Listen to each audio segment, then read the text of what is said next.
그래서 이번에도 한 2번 정도 긁어냈어요. 계속 색깔을 칠한다고 능사가 아니고 처음에 시작할 때 어느 정도 그 계획된 바에 의해서 색깔을 좀 칠하면서 조심성 있게 좀 접근을 해야 될 것 같아요. 이게 뭐랄까, 이게 한번 긁어내서 그런지 색깔이 하얀 바탕에다가 이 색깔을 칠하는 거하고 틀려요. 틀리다는 얘기는 이게 훨씬 깨끗해요. 그리고 이 배경 색깔이 칠해져 있어서 그런지 몰라도 좋아요. 그래서 이거를 지금 칠하는 거는 배경 색깔이 칠해져 있는 그 위에다가 칠하는 거기 때문에 어느 정도 신중하게 좀 칠을 해야 될 것 같아요. 바나나가 이게 각이 졌잖아요. 각도 좀 생각하면서 칠해야 될 것 같아요. 이미 배경 그림이 있는 상태에서 그릴 때는 이 색깔이 좀 과하게 들어가지 않도록 이걸 칠해야 될 것 같아요. 모든 서양화 그림의 이 기본이 되는 게 그림자 처리.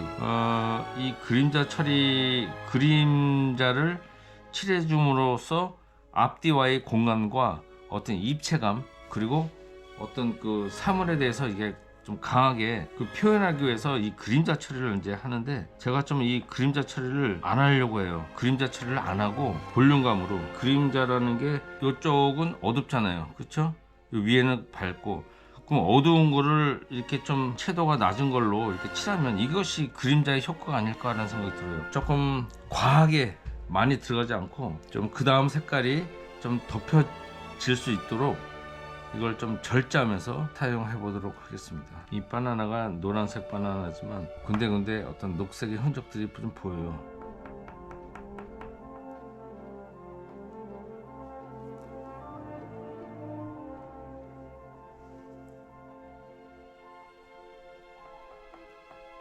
이 지루한 배경, 지루한 이 바닥, 이거를 좀 색깔을 어떻게 좀 재밌게 줄까 지금 연구가, 터치의 어떤 그 터치의 변화를 좀 줘야 될 것 같아요. 이게 터치를 좀 이렇게, 지금 제가 선으로 이렇게 물결을 이렇게 치는 것처럼 빨간, 파란, 노란 이런 구분이 있지만은 지금 전체적으로 옐로우 계통으로 좀 이렇게 색깔을 한번 칠해볼까요? 그 느낌이 옛날 그 후기 인상파 어떤 그 시대에 그렸던 그런 색감과 느낌이 조금 이제 나는 것 같아요. 저는 개인적으로 고흐, 빈센트 반 고흐를 좋아해요. 그 그림이 이게 사실적이지가 않잖아요. 이걸 여러 번, 2번 정도, 2회 정도 이거를 오일 파스텔을 긁었기 때문에 너무 과한 오일 파스텔을 좀 안 하려고 해요. 살살 이렇게 색감 위주로 전체적으로 통일된 색감으로 이렇게 해서 한번 그려보고 싶어요. 오늘 이 작업은 좀 같은 계열로, 이제 또 파스텔이잖아요. 파스텔 색깔이 좀 원색적으로 강하면서도 이게 발레하는 그런 습작을 완전히 많이 하셨는데, 그분이 이제 그런 그 파스텔 특유의, 아마 그때는 오일 파스텔이 아니고 아마 그냥 레귤러 파스텔인 거예요. 가루가 많이 있는 그런 거를 아주 그 문질러 가면서 대비, 이렇게 밝은 쪽과 어두운 쪽의 대비를 많이 주면서 참 아름답게 그 발레의 그 모습들을 이렇게 작업을 이렇게 하신 것 같아요. 상당히 그 색깔 같은 거 이렇게 보면 너무 이뻐, 색깔이. 그래서 많이들 이 파스텔 작업을 이렇게 하는데, 그냥 보통 파스텔 말고 이 오일 파스텔 같은 경우는 이게 작업하는 게 이게 만만치가 않아요. 참 어려운 게 이렇게 이 넓은 면 처리들이 참 어려워요. 이것을 지루하지 않게 이걸 해야 되니까. 그 심플한 이 모습들을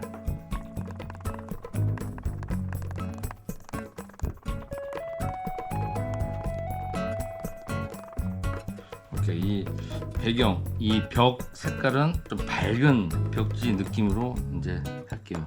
그리고 그 다음 2번째로 채도가 가장 무거운 데가 이 바닥, 그 다음 2번째로 바나나, 그 다음에 벽은 밝게.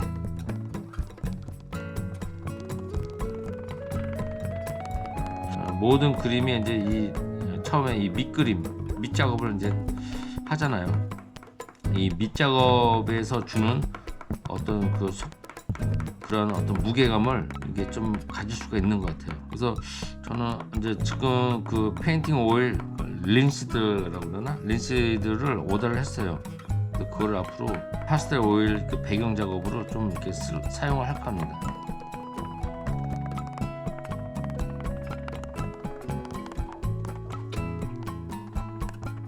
이 바나나를 중심으로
이제 더 손대면 이제 고장날 것 같아.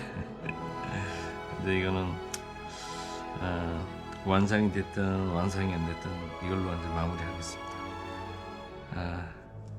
좀 더 이제 이 오일 파스트 계속 연습 좀 더 해가지고 이제 나만의 어떤 스타일의 그림이 나오도록 힘쓰겠습니다. 감사합니다. 바이.